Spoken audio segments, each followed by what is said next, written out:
o versículo 1 e 2, que nós, na verdade, já lemos domingo passado, diz: Paulo, apóstolo de Cristo Jesus, pela vontade de Deus, conforme a promessa da vida em Cristo Jesus, ao amado filho Timóteo, que a graça, a misericórdia e a paz da parte de Deus e de Cristo Jesus, nosso Senhor, esteja com você.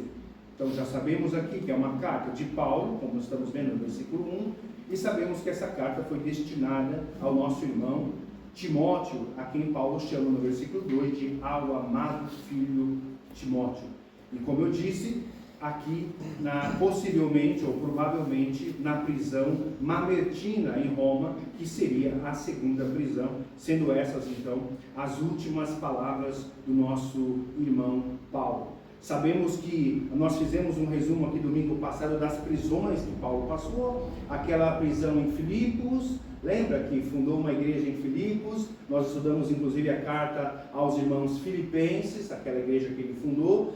Depois ele foi preso em Jerusalém com aquele tumulto que os líderes judeus ali fizeram, aquela manipulação, e ele foi preso, e a partir dali a prisão se estendeu até os últimos versículos de Atos, até o 28 de Atos, os últimos 2 versículos. Lucas escreve então que Paulo permaneceu preso ali por 2 anos. Então ele foi para Jerusalém, depois Cesareia, e foi então para Roma na primeira prisão. Depois daquela primeira prisão, ele teve um período de liberdade, e depois disso voltou para a segunda prisão sob Nero, e então foi executado. Nessa segunda prisão, antes da execução, na prisão mamertina, foi quando ele escreveu essa carta a Timóteo, a segunda carta a Timóteo. Foi um resumo rápido, mas foi o que nós falamos no domingo passado, Ok, nós temos aqui algumas perícopes então, nós separamos, e eu vou pedir para os irmãos ter a máxima atenção quando nós lermos os versículos, para que você pense na aplicação, e como sempre no final do culto, se tiver alguma dúvida ou algum comentário, você pode fazer conosco, Então, o versículo 3 e o versículo 5 diz, Paulo continua dizendo a Timóteo: dou graças a Deus, a quem desde os meus antepassados sirvo com a consciência limpa, porque sem cessar lembro de você nas minhas orações, noite e dia. Lembro das suas lágrimas e estou ansioso por ver você, para que eu transborde de alegria. Lembro da sua fé sem fingimento, a mesma que primeiramente habitou em sua avó Lóide e em sua mãe Eunice, e estou certo de que habita também em você. Então Paulo está escrevendo aqui ao seu amado filho Timóteo, e ele comenta que ele faz orações para Timóteo. No versículo 3, ele diz: lembro de você nas minhas orações, noite e dia. Paulo então tinha o hábito de interceder. Paulo fazia intercessão, não somente Paulo, mas como todos os apóstolos, como a igreja primitiva, como o início da igreja, a intercessão, a oração era indispensável. A igreja começou com oração, Jesus Cristo orava, Jesus Cristo precisava de orar, ele orava, ele conversava com o Pai, ele vivia o ministério em oração, ele viveu o ministério em oração. Na cruz ele ainda orava, inclusive intercedendo, você sabe disso. Oração durante o ministério de Jesus. De que naquele momento, quando começou com oração, como você vê no capítulo 1 de Atos, no início da igreja, no capítulo 1, no capítulo 2 e em diante, a igreja reunida orando.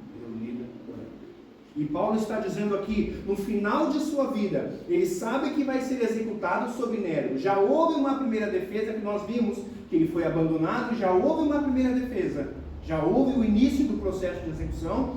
Ele não vai comentar da execução, obviamente, não vai estar na carta, mas nas últimas palavras dele, ele está dizendo: eu lembro de você nas minhas orações, noite e dia. Era o tempo todo. E qual é a aplicação que nós devemos fazer em relação a isso? E ele está dizendo no versículo 4, eu lembro das suas lágrimas, Timóteo. Eu estou ansioso por ver você, para que eu transborde de alegria.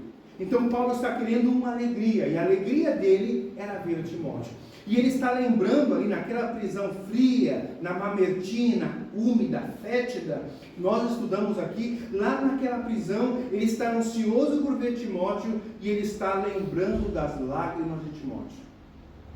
Eu consigo imaginar aqui, eu consigo ver Timóteo chorando, e as razões das lágrimas de Timóteo, quais eram as razões? O Evangelho, o sofrimento por Cristo. Não era sofrimento por projetos pessoais frustrados, não era sofrimento por coisas que ele desejava e não conseguiu, não era dó de si mesmo, coisa que está na moda, era o sofrimento pelo Evangelho. E Paulo está lembrando dessas lágrimas dele. E no versículo 5, Paulo diz: eu lembro da sua fé sem fingimento. Inclusive menciona a mãe de Timóteo e a avó de Timóteo. A fé sem fingimento desta linda e maravilhosa família que Deus usou. Inclusive Paulo fazendo questão de mencionar essas duas mulheres, a avó Lloyd e a sua mãe Eunice. O pai dele, sabemos que era grego, possivelmente não era cristão, mas ele está mencionando essas mulheres que inclusive foram muito importantes para a estrutura de Timóteo, a estrutura de fé de Timóteo. Então, Paulo está dizendo: eu lembro da sua fé sem fingimento. Paulo, ele vai sempre destacar coisas positivas. Você já notou isso? Estamos estudando aqui, versículo por versículo, como fazemos em todas as cartas e livros, e você já notou que Paulo, ele aponta o que tem que melhorar, ele aponta coisas que estão erradas, mas ele sempre aponta as coisas positivas. Inclusive aqui, a fé sem fingimento, Paulo está dizendo que Timóteo tem uma fé sem fingimento, inclusive uma fé sincera, genuína, é isso que nós entendemos. Essa fé sem fingimento envolve constância, envolve fidelidade, envolve confiança. Essa é uma fé sem fingimento. A constância de Timóteo, a confiança de Timóteo e a fidelidade em relação às coisas de Deus, ao reino de Deus. Aqui é um dos registros que Paulo faz, pessoais, sobre coisas positivas e negativas. Vamos continuar vendo aqui, vamos ver mais algumas coisas positivas e mais algumas coisas negativas, infelizmente. Olha só, olha então o versículo 6 e o versículo 7, que diz: por esta razão venho lembrar-lhe que reavive o dom de Deus que está em você pela imposição das minhas mãos. Porque Deus não nos deu espírito de covardia, mas de poder, de amor e de moderação. Veja no versículo 6 que Paulo diz: por esta razão. Que razão?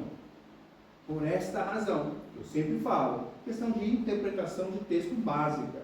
Por esta razão. Que razão? O que ele falou anteriormente. Então Paulo está dizendo, está falando das lágrimas de Timóteo, que está ansioso para vê-lo, está falando da fé sem fingimento de Timóteo, da família dele, no caso a mãe e a avó. Depois de falar disso, ele diz: por esta razão venho lembrar-lhe que reavive o dom de Deus que está em ti. Como assim reavive? Como assim reavivar? É interessante, né? Porque Timóteo, nós sabemos que ele está com Paulo. Ele está em Éfeso. Ele está sofrendo perigos.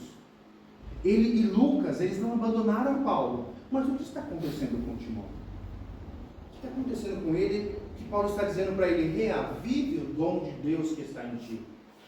Como está Timóteo? O que ele está passando? Porque Paulo está dizendo para ele: reavive. Essa palavra não tem como dizer que ele estava muito bem. E é uma palavra inclusive forte, muito forte. Quando nós vamos no grego, vamos no original, esse reavive é algo como reacender um fogo que se extingue. Um fogo que está se extinguindo. Esse é o reavive, é uma palavra forte. Não significa que ele estava se desviando, não significa ali que ele estava em apostasia ou algo assim, um enfraquecimento de fé, não é isso. Mas alguma coisa precisava mudar, isso temos certeza. Independente da exegese que vamos fazer aqui, dos estudos mais aprofundados, que não é para o domingo, fazemos isso na semana, os estudos mais aprofundados, então não vamos aqui muito nos preocupar com o original, enfim, mas o que é fato? O que é fato? Vamos trabalhar com fato. Reavive quer dizer que algo tinha que ser reavivado, algo tinha que ser mudado em Timóteo. Isso é muito surpreendente, né? Ou não? E aí no versículo 7, olha só, Paulo começou com um porquê. Uma outra coisa importante. Por quê? Porque Deus não nos deu espírito de covardia. Então esse porquê é uma explicação do versículo anterior. Reavive o dom de Deus que está em você. Por quê? Porque Deus não nos deu o espírito de covardia. Aqui, muitos estudiosos, eles ensinam que aqui Paulo está falando, quando Deus nos deu o seu Espírito, ou seja, o Espírito Santo, nós não recebemos covardia, recebemos poder, amor e moderação. Por isso que você vai ver em algumas versões, esse Espírito do versículo 7, Espírito de covardia, não seria em letra minúscula, seria em letra maiúscula. Algumas versões trazem letra maiúscula. Por quê? Porque Paulo estaria querendo dizer que Deus nos deu o seu Espírito, o Espírito Santo. E quando nós recebemos esse Espírito Santo, nós não recebemos covardia. Então, por isso aqui seria o Espírito Santo. Tem algumas divergências em relação a isso. Agora, é interessante lembrar aqui, já falamos muitas vezes sobre a personalidade de Timóteo, mas como ele está em foco aqui, como é o assunto aqui, Timóteo está em análise, que ele tem uma fé sem fingimento, e que Paulo, ao mesmo tempo que fala que Timóteo tem uma fé sem fingimento, Paulo fala para ele reavivar o dom de Deus. E como ele está em questão aqui, inclusive fala de covardia, alguma coisa assim, muitas vezes vamos pensar na personalidade de Timóteo. Sabemos que ele era muito jovem, já vimos isso na primeira carta, né? Ninguém despreze a tua mocidade. Então ele era jovem ali e passava de certa forma um preconceito, um desprezo das pessoas mais velhas, imagina naquela época, né? Aqueles homens muito mais velhos que ele, e ele era um delegado apostólico, vamos dizer assim, responsável ali temporariamente por Éfeso, e os homens em regra mais velhos que ele. Então ele era muito jovem, sabemos, e sabemos também que ele era debilitado fisicamente. Sabemos que ele tinha muitos problemas físicos, inclusive Paulo deu aquela receitinha caseira para ele, que vocês lembram, porque ele tinha frequentes enfermidades. Ele tinha então ali algum tipo de doença crônica, ou seja, era uma coisa frequente. Então ele era debilitado fisicamente. Olha só como era nosso irmão Timóteo. Olha o contexto dele. Ele não era uma pessoa imponente, forte, que transmitia autoridade. Pelo contrário, tudo indica que ele era tímido, frágil de certa forma, e desprezado de certa forma. E é esse irmão que está com Paulo até o final, e foi esse irmão que Deus usou muito. Então, quando nós formos julgar alguém, é melhor não julgar. Mas quando formos olhar para alguém, cuidado. Porque muitas vezes Deus usa aquela pessoa e pode usar aquela pessoa, e um dia vai usar aquela pessoa, ou está usando aquela pessoa que você não imagina. Que nos seus critérios, que na sua avaliação, jamais seria uma pessoa que Deus usaria. Mas nós nos enganamos. Porque Deus não vê como nós vemos, e esse era o caso de Timóteo. Inclusive ele era uma pessoa assim... Ele tinha muitos receios. Veja comigo, na primeira carta aos Coríntios, capítulo 16, vê se você acha que tem alguma pista aqui da personalidade de Timóteo, se você acha, vê alguma coisa interessante ou não, e aí no final você pode perguntar, inclusive, podemos comentar o que você entendeu, como costumamos fazer, né? Enquanto vamos ali comendo, ali algumas coisinhas, tal, eu pergunto, né, alguma coisa, a gente faz um bate-papo, falamos de várias coisas também, na nossa convivência e comunhão, mas de vez em quando eu gosto de puxar esses assuntos, você já me conhece. Então, capítulo 16, versículo 10, o versículo 10 e 11, da primeira carta de Paulo aos Coríntios, 16, 10, vamos lá. Paulo fala, então, fala sobre os seus planos e fala de Timóteo, menciona Timóteo aqui. Você vê que ele já é Corinto, já é outra coisa, e aí Timóteo mesmo era o cooperador de Paulo que estava para lá e para cá. Versículo 10. E se Timóteo for, façam tudo para que não tenha nada a temer enquanto estiver entre vocês. Interessante, né? Para que não tenha nada a temer enquanto estiver entre vocês. Como assim? Medo do quê? Temer do quê?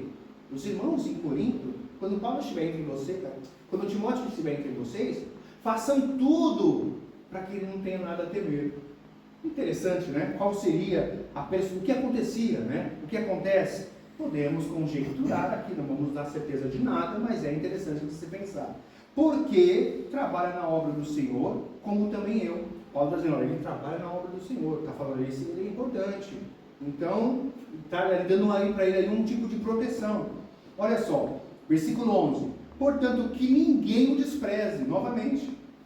Não vamos desprezar Timóteo. Por que as pessoas desprezavam ele? Talvez além da sua idade. Paulo está dizendo aqui aos coríntios que ninguém o despreze. Ajudem-no, ajudem ele, ajudem Timóteo, ajudem-no a continuar a viagem em paz. Como assim? Para que venha até aqui, visto que eu espero com os irmãos. Algumas pessoas têm até um diagnóstico psicológico para Timóteo. Eu não gosto dessas aventuras de ficar afirmando muitas coisas. Quando a Bíblia não diz cale-se, podemos até conjecturar, mas com muita responsabilidade. Enfim, mas aqui temos algumas pistas sobre o nosso irmão Timóteo, sobre a personalidade dele. Vamos avançar então, temos poucos versículos hoje, e vamos hoje terminar mais rapidamente. Mas vamos ler aqui o versículo 8, que diz, portanto, esse portanto é um conectivo importante também, depois de tudo que Paulo falou, portanto, não se envergonhe do testemunho de nosso Senhor, nem do seu prisioneiro que sou eu.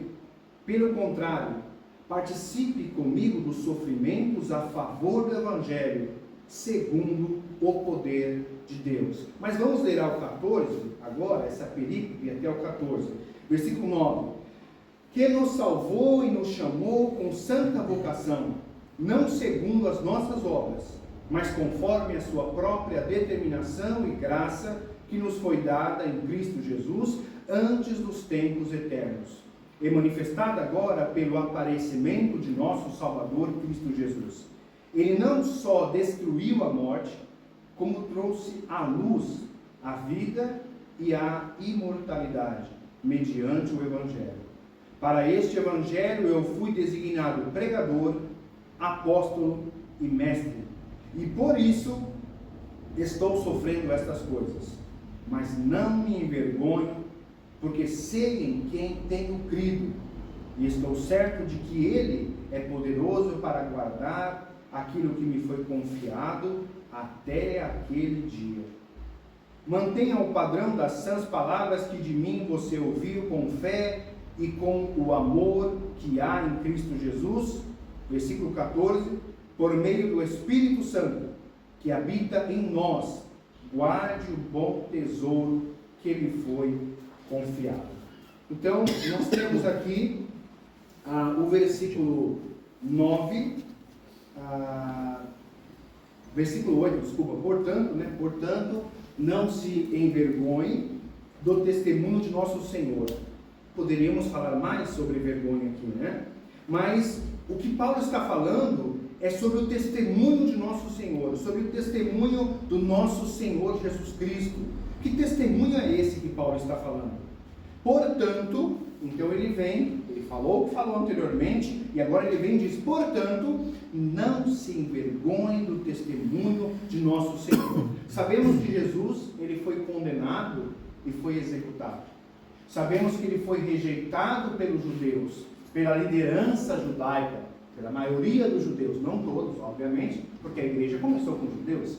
Jesus judeu, é bom lembrar isso, tem gente que não pensa nisso. Jesus judeu, os apóstolos judeus, os primeiros convertidos todos judeus, e a igreja começou então ali a partir do judaísmo. Depois, bem depois, a igreja chegou aos gentios, inclusive o apóstolo Paulo dos gentios, ok? Mas a verdade é que Jesus foi rejeitado pelos judeus. mas não só pelos judeus, ele foi executado por Roma. Então Jesus era visto como malfeitor, tanto por judeus quanto pelo Império Romano. Esse era o nosso Senhor Jesus. Então, qual é o testemunho de Cristo? O sofrimento dele até a cruz, no processo de tortura que ele passou, até a morte de cruz. Isso era algo vergonhoso, ou não? Aquela tortura pública, aquela humilhação, a vergonha da crucificação. Você imagine lá, você, seguidor de Jesus Cristo, aí você é um seguidor de Jesus, você está lá, e o seu Senhor está ali na cruz, foi condenado, foi rejeitado pelo povo, pelos líderes judeus, está ali sendo condenado pelo Império Romano, como malfeitor, e você é um seguidor de Jesus. Naquela humilhação, desfigurado, imagine você lá, esse é o meu Senhor, eu sigo Ele. Você imagina? Esse é o Senhor, Rei dos Reis, Senhor dos Senhores, Filho de Deus. Esse é o todo-poderoso Messias. O que as pessoas pensavam dele, inclusive naquela época, quando Paulo evangelizava, quando Timóteo evangelizava, o que as pessoas pensavam de Jesus? Muitas pessoas sentiam vergonha. Por isso que Paulo está dizendo, não se envergonhe do testemunho de nosso Senhor. E aí ele está dizendo, nem se envergonhe de mim. Ele fala aqui, nem do seu prisioneiro que sou eu. Qual é a situação de Paulo? Paulo, missionário, apóstolo, mestre, ok, então eu sou discípulo de Paulo, eu sou colaborador de Paulo, enfim, Paulo, estamos juntos. Ele está na prisão mamertina, também condenado como malfeitor, vai ser executado sob Nero. É o nosso irmão Paulo. Ali, nós falamos da prisão mamertina, talvez uma antiga cisterna, depois foi utilizada para ser uma prisão escura, fétida, úmida. E ele vai dizer mais tarde, Timóteo, me traz uma capa. Ele está pedindo uma capa, possivelmente por causa do frio, porque ele foi abandonado por todos. Inclusive vamos ver aqui que as pessoas nem sabiam onde eles estavam. Tiveram que procurar ele para encontrar ele e descobriram que ele estava na prisão mamertina. Esse era o nosso irmão Paulo, era a situação que ele estava. E as pessoas tinham muitas vezes vergonha de Paulo. Vergonha de dizer que ele era o apóstolo dos gentios. Ou não. Porque então ele está escrevendo isso? Não se envergonhe, no versículo 8, não se envergonhe do testemunho de nosso Senhor, nem do seu prisioneiro que sou eu. Pelo contrário, aí ele convida Timóteo, participe comigo dos sofrimentos a favor do Evangelho, segundo o poder de Deus. Timóteo, não fica com vergonha não, vem participar do sofrimento. E nós falamos isso no domingo passado, que convite, né? Já pensou? Quando nós vamos evangelizar muitas vezes, já vi pessoas evangelizando, dizendo, vem para a igreja, Deus vai mudar a sua vida. Se você for pobre, você vai ser próspero. Se você tiver problemas e dificuldades, todas serão solucionadas. Porque você vai ser cristão e a partir daí tudo será melhor. É até mais inteligente você ser cristão. Você não vai ter mais doença, você não vai ter mais desemprego, você vai ser próspero. Então vem para o evangelho, você está perdendo tempo. E pessoas evangelizam assim. Só que lendo assim, não sei se colava na época esse tipo de evangelismo. Paulo está dizendo, vem para cá, vem sofrer também pelo Evangelho. Estamos num contexto diferente hoje, graças a Deus. No mínimo devemos ser gratos. E muitas vezes não somos gratos como deveríamos. Por quê? Por aquilo que nós temos, pelas bênçãos materiais, inclusive, que nós temos, inclusive liberdade. Vamos continuar então, versículo 9 nós lemos aqui, do 9 ao 14, é mais ou menos o seguinte, seja constante, reacenda o seu dom, como nós já falamos, tome parte do seu sofrimento, e ele está dizendo, porque já estamos entre os que venceram a morte por intermédio de Cristo. Olha só o versículo 10. Ele diz, e manifestado agora pelo aparecimento de nosso Salvador Jesus Cristo, o aparecimento de nosso Salvador Cristo Jesus, que é o Evangelho, que são as boas novas. Ele, Jesus, não só destruiu a morte, como trouxe à luz a vida e a imortalidade mediante o Evangelho. Esse é um tipo de Evangelho. Lembra que Paulo falou? Este Evangelho, não o outro Evangelho. O outro Evangelho não é Evangelho. Tem tipos de Evangelhos diferentes por aí. Mas isso já é antigo. Tem o Evangelho verdadeiro e os Evangelhos falsos, que não são o Evangelho. Olha só o Evangelho aqui. Como você consegue identificar esse Evangelho aqui? Ele está dizendo, Jesus Cristo apareceu, aparecimento de nosso Senhor. Faz parte do Evangelho. Reino de Deus, boas novas. Mas ele continua, destruiu a morte. Evangelho. Podemos evangelizar e devemos enfatizar que Jesus destruiu a morte. Faz parte do Evangelho falar que Jesus destruiu a morte. E trouxe à luz a vida. Então Jesus trouxe à luz a vida, inclusive vida eterna, desde já, desde agora. E também a imortalidade, que é a própria vida eterna. Nós nunca morreremos. Faz parte do Evangelho. Não é bom saber que nós nunca morreremos? Eu sei que não está muito na moda hoje, as igrejas, esse tipo de evangelho aqui já não está tão usado, né? Os outros evangelhos estão mais assim, trazem mais pessoas, as pessoas gostam mais. Mas esse evangelho que Paulo está pregando, ele diz, destruição da morte, vida, imortalidade, mediante o evangelho verdadeiro. Então, no versículo 12, ele fala, por isso estou sofrendo essas coisas. Por este evangelho verdadeiro eu estou sofrendo. Qual era a razão do sofrimento de Paulo? Qual era a razão do sofrimento também de Timóteo, que derramava lágrimas, que Paulo lembrava? Este evangelho. Por este evangelho. E a pergunta é, o quanto nós sofremos pelo evangelho? O quanto nós nos sacrificamos por este evangelho? E ele diz no versículo 12, não me envergonho, eu não me envergonho do evangelho. Tem gente que tem vergonha, está com vergonha, mas eu não me envergonho deste evangelho. Por quê? Ele explica.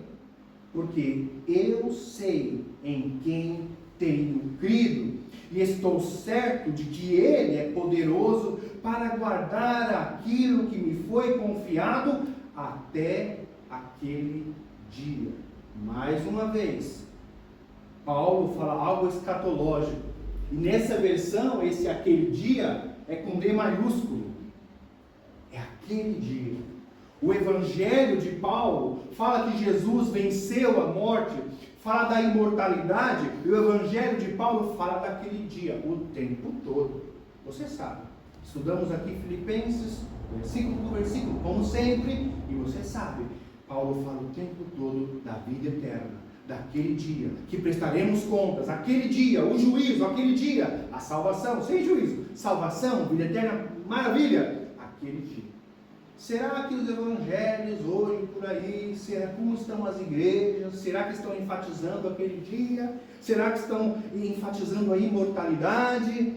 Como está a igreja de Jesus Cristo hoje em dia? A pregação bíblica, a pregação dos apóstolos, a sã doutrina, fala inclusive sempre daquele dia, é o foco. O versículo 13, então, olha só, Paulo fala, e já estamos encerrando, porque depois vamos ler a última parte. E o versículo 13 diz, mantenha o padrão das sãs palavras. Padrão das sãs palavras. Então a igreja tem que ter um padrão. Então a pregação tem que ter um padrão. O ensino tem que ter um padrão. Que padrão é esse? A sã doutrina que já estudamos anteriormente. O tempo todo Paulo fala da sã doutrina, das sãs palavras, da palavra de Deus e dos outros evangelhos que não têm palavra de Deus. E como eu disse, as pessoas costumam gostar mais, no geral, sei que você não, mas no geral, costumam gostar mais das reuniões em clube gospel, espetáculo gospel, eu não sei, eventos e coisas que acontecem, várias coisas, tudo menos palavra de Deus. tudo menos sãs palavras. Mas o Evangelho de Paulo, o Evangelho da Bíblia, tem as sãs palavras, tem o padrão das sãs palavras, que é o que nós procuramos fazer aqui, que é explicar, ler a palavra, explicar a palavra e aplicar a palavra, o padrão das sãs palavras. Temos que nos perguntar, será que estamos vivendo segundo as sãs palavras? E o versículo 14 ele fala, por meio do Espírito Santo, não é por nossa vontade, não é por nossa natureza humana, não é por nosso esforço, é por meio do Espírito Santo. Você só vai continuar aqui se for por meio do Espírito Santo. Não vai ser por sua própria força. Ainda mais nós que enfatizamos a pregação bíblica, a pregação da palavra, e não fazemos espetáculos. Se não for pelo Espírito Santo, não continua, você sabe disso. É por meio do Espírito Santo que habita em nós. Ele está dizendo, guarde o bom tesouro que lhe foi confiado. Que tesouro é esse? É o tesouro que nós temos acesso hoje. Esse é um tesouro diferente. Não é o tesouro da teologia da prosperidade. Esse é aquele tesouro que Jesus falou. Aonde está o seu tesouro, aí estará o seu coração. O seu tesouro está aqui na terra ou o seu tesouro está nos céus? Sabemos que hoje um tipo de evangelho faz as pessoas focar nas coisas aqui na terra. Estão ensinando sobre vida eterna? Estão pregando sobre a eternidade com Jesus Cristo? Ou não? Ué, receba isso, peça isso, declare isso, não é isso. Porque declare o quê? Coisas materiais. Receba o quê? Coisas materiais. Qual que é o ciente de que todos os da província da Ásia me abandonaram? A Ásia aqui, vale lembrar que não é o continente asiático, é a Ásia Menor, naquela região que já mostramos nos mapas aqui, né? A atual Turquia, não é isso? A atual Turquia, aquela parte que nós já estudamos aqui, não só aquela região, né? Todos os da província da Ásia me abandonaram, entre eles estão Fígelo e Hermógenes. Então você vê que Paulo ele aponta, inclusive dá nomes. A igreja tem que saber. Paulo está escrevendo a Timóteo, essa carta será lida em Éfeso e circulará por outras igrejas. E as pessoas têm que saber quem é e quem não é. Às vezes você vem aqui, nós elogiamos os irmãos e apontamos, graças a Deus, o irmão está fazendo isso, o irmão está fazendo aquilo. Eu gosto de nomear, a igreja tem que saber quem faz e quem não faz. Com quem podemos contar, com quem não podemos contar. Mas não vamos aqui envergonhar ninguém, vamos ter misericórdia, amor, graça. Não estamos aqui para apontar, não estamos aqui para chatear ninguém, mas temos que, algumas coisas a igreja tem que saber, quando algumas coisas acontecem que são relevantes. Tem que saber, Paulo fazia isso ou não. O que ele fala? Você, Timóteo, você deve estar sabendo, não é? Você deve estar sabendo, Timóteo, que todos da província da Ásia me abandonaram, entre eles, não sei por que essa ênfase, tinha alguma coisa com esses dois aqui, inclusive Fígelo e Hermógenes, e ele nomeia, são exemplos negativos. Paulo então apontava os exemplos negativos, coisas ruins que aconteceram. Por que eu digo isso? Porque muitas vezes as pessoas no evangelho de hoje, um tipo de evangelho hoje, as pessoas muitas vezes procuram igreja que não há disciplina, que não há autoridade eclesiástica, porque elas são insubordinadas. E pessoas que não são ovelhas e são bodes, geralmente elas são orgulhosas e complicadas, e geralmente elas querem uma igreja que não tenha autoridade, que não haja disciplina, para poder continuar. Se tiver, ela vai para outra igreja onde não tem, onde ela possa fazer o que ela quiser. Essas pessoas nunca congregariam com Paulo. Você sabe, você está estudando Paulo aqui, versículo por versículo, você sabe que essas pessoas não congregariam jamais com Paulo, que escreveu aí uma boa parte do Novo Testamento. Interessantes aqui, né? Esse Onesíforo, a casa dele, deu ânimo para Paulo. O nosso irmão Paulo, aquele Paulo, aquela bênção de ministério, este homem que nós estamos estudando sobre ele, este Onesíforo que nós não conhecemos, não sabemos quem é, não temos mais informações, ele motivou Paulo. Não é isso que está dizendo aqui? Me deu ânimo, ele animou Paulo. Como? Não sei. Mas o líder, ele precisa, principalmente o líder que quer fazer a coisa certa, do jeito que Deus mandou, conforme a palavra de Deus, preocupado com o reino dos céus, ele vai ter dificuldades que ele precisa de pessoas para animá-lo. É um ser humano com limitações, com natureza humana, com dificuldades. Por mais que nós tenhamos foco no céu, foco na vida eterna, nós precisamos de pessoas, precisamos de parcerias, precisamos de pessoas que estejam lado a lado com você, e é com essa pessoa eu posso contar, precisamos. Paulo disse, olha, todos me abandonaram, inclusive fulano e fulano, mas Onesífero não. Ele me animou. É muito bom saber que temos pessoas para contar. Somos humanos, precisamos de irmãos, de parcerias, de pessoas que ajudam, que vêm sofrer conosco as dificuldades do Evangelho. Muitas vezes, e Paulo falou, aquele que quiser servir a Deus, piamente sofrerá perseguições. Piamente. E servir a Deus verdadeiramente. Porque você vai ver alguns líderes, são líderes cristãos, ou que têm um ministério, que ministério é servir, nós sabemos disso, e eles não tem sofrimento nenhum aqui, está tranquilo, não estou sofrendo nada. Estou com uma preocupação, eu tenho que trocar meu jatinho particular, e esse jatinho já está um pouco velho, eu estou preocupado com isso, qual vai ser o próximo jatinho que eu vou ter? Não vai dizer que é uma grande preocupação, um grande sofrimento.